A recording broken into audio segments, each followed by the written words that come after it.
Welcome everyone to downtown Bathurst and the start of IGTC Season 11. We're here at Track to Town and it's the perfect opportunity to take a look at the 35 cars that are contesting the season opener here at Mount Panorama. And we're starting with one of the favourites. I want to say the car that finished second last year. It was certainly the number that did. Valentino Rossi, Raffaele Marciello and last year's winner, Augusto Farfus, team up in the first of two WRT BMWs. This is the Evo Spec M4. You remember this is making its debut here at the mountain. We're going to move on to two brand new IGTC manufacturers for this year, Chevrolet and Ford. We'll start with Chevrolet. Two of the Corvettes racing here this weekend with JMR, the team that run the Corvettes in Asia, of course, and this is the Pro entry. Absolutely a victory contender this weekend. Earl Bamber, Nick Katzberg and Alexander Sims. You might remember these guys finished third at Suzuka last year. We're going to swing around and go to the Mustang, and of course it's Ford versus GM this weekend. Aussies amongst you, I'm sure, are going to be looking forward to that. And another car that makes its debut at Mount Panorama is, of course, the Mustang, and there's factory talent in the HRT car as well, in the form of former 12-hour winner Dennis Olsen and another winner, Christopher Meese, and he's joined, of course, by Brock Feeney, a real specialist in a supercar and a GT3 car around Bathurst. On we go, and there's more winners in the first of our Mercedes, and it is, of course, the Sun Energy 1/75 Express car. Jules Gounon, Lucas Stoltz and Kenny Abel team up for a fifth year running, and they could indeed score a fifth straight podium as well. These guys won in, 22 and 23 together. Kenny, the reigning Independent Cup IGTC champion, he's one of 6 Independent Cup drivers competing this weekend. On we go to Absolute Racing and the first of 2 Pro Porsches. Bastien Bus, Matt Campbell, of course, who won here so famously in 2019, and Alessio Picariello share, well, one of the best liveries, and there are an awful lot of good liveries here this weekend in the form of the kangaroo warning sign.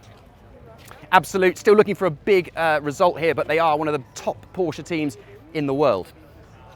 On we go, and this is the car that could be the spoiler for IGTC this weekend. McLaren, not an IGTC manufacturer, but their Pro car, which features Ben Barnicoat and Marvin Kirchhoffer, as well as Garnet Patterson. That is banging contention if the previous 720S is anything to go by. That finished, it was second, wasn't it, back in 2020, the last time McLaren appeared on the mountain. Optimum Motorsport run that one. Previous gen Aston Martin probably isn't going to be featuring near the sharp end, and it's not an IGTC manufacturer, so we'll roll on. Ferrari, though, most certainly are both an IGTC manufacturer and an overall victory contender. You might remember that Arise, this car in particular, finished 4th last year. Jackson Evans joins Ferrari factory drivers Davide Rigon and Daniel Serra. The other Ferrari in the field is also run by Arise, but it's under the Ziggo Tempesta banner, and features another of the IGTC Independent Cup drivers. That's Jonathan Hui, who's teaming up with his regular co-driver in Europe, Chris Froggatt. Lorenzo Patrese does a really good job in Suzuka last year, and there's also Supercars driver Ryan Wood. The second of the Corvettes is next up. This one's running in the Pro-Am class and features its GT World Challenge Asia combinations of Princes Jeffrey and Abu Bakr Ibrahim, Ben Green and Jordan Love. But although it's running in the Pro-Am class, you never know. This car has definitely got a chance of getting into the top 10 pole shootout on Saturday, and then who knows what it can do after that. Jordan Love and Ben Green, very fast drivers.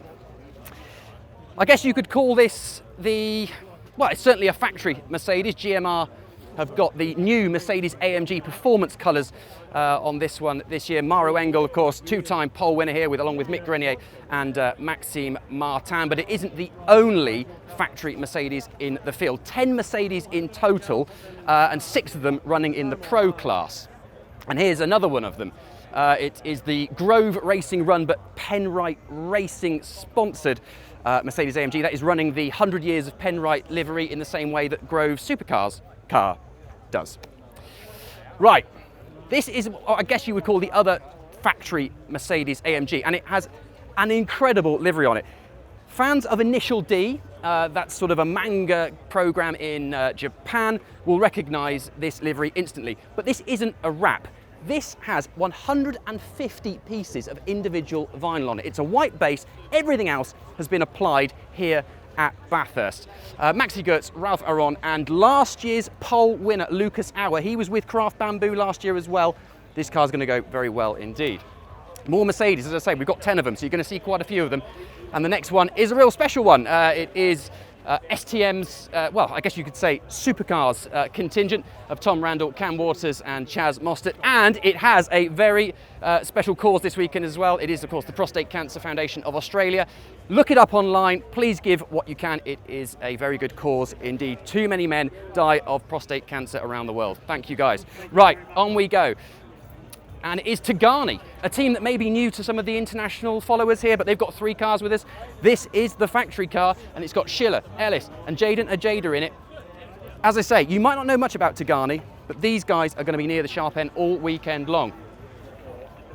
Another Tagani Mercedes on this side, but we are going to swap across to the Audi. Not an IGTC manufacturer, I have to admit, but nevertheless, a very capable pro entry. J-Max Audi went very well last year, and of course the R8 is a previous winner on the mountain. Many more Mercedes. We're going to have a look at a couple of them here. This is the third of the Tagani entries. Features the Condouris brothers. And then we're just going to have a quick switch across to the SPS car, which has been running here for several years, thanks to Ian James and Roman D'Angelis. But this year, it's got Rubens Barrichello's son, Eduardo, joining them. More Audis on either side. You'll know the Hallmark car which Mark Senior's been running here for a number of years. And then we get to Tsunami RT's Porsche. Johannes Zelger is the, well, I guess, the funder of this particular project. He is one of the 6 Intercontinental Independent Cup drivers this weekend, but just take a look at this. There is absolutely no missing this particular 911 this weekend. More 911s next up. We're going to start with the high-class car because Kierong Lee is an Independent Cup driver. He and Johannes Fjordbach and actually Dorian Boccolacci usually race in Asia, but then we're going to switch straight across to the EBM car. And this, well, fans of the 12 Hour from down the years, this car needs no introduction. It is, of course, the same livery that won here back in 2019. EBM have reprised it for their return to the mountain, and you would not bet against this car doing exactly what the team did back in 2019, thanks to Klaus Bachler, Lauren Heinrich and Ricardo Feller. It does not get any better than that. Another Porsche and another Independent Cup entry, thanks to Ralph Bohm. We've seen him and the Renauers racing before in Intercontinental, and especially with Herbeth Motorsport. We've also got the Volante Rosso McLaren. Again, this is not going to feature at the sharp end, but just goes to show the variety that we've got at Mount Panorama this year. 35 cars in total, 31 of them GT3s and 23 of them are Intercontinental entries. And here's another one of them, as if by magic. 2 BMWs back to back, and it is, of course, KRC. These guys made their IGTC debuts at Suzuka last year. Had a class podium, and I guess they're stepping out of Asia for the first time this weekend. Tony Rowan and Max Usten were class champions in Asia last year, and they've got factory driver Max Hesse alongside them for Bathurst. Now, we really do need to take a look at this BMW. It's the second factory car run by WRT. It was revealed this morning, and it features, well, we're not supposed to call it an art car livery because it is a tribute to the Ken Dunn art car that was the M3 that was built in 1989. They've put the same art car design onto the M4 GT3 Evo, and it is an absolute stunner. Now, that's an important car actually as well, not just for the way it looks, but also the fact it has Kelvin van der Linde, last year's IGTC champion and Bathurst 12-hour winner. He's joined by actually childhood friend Jordan Pepper and Charles Weerts. Those two won in Europe last year.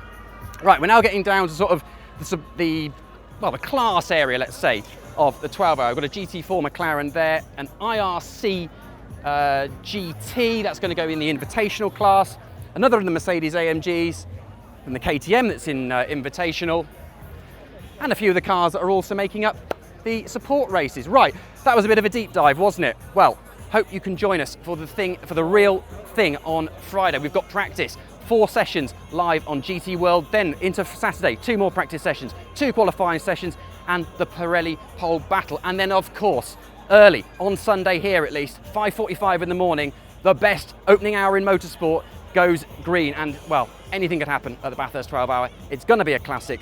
Please join us.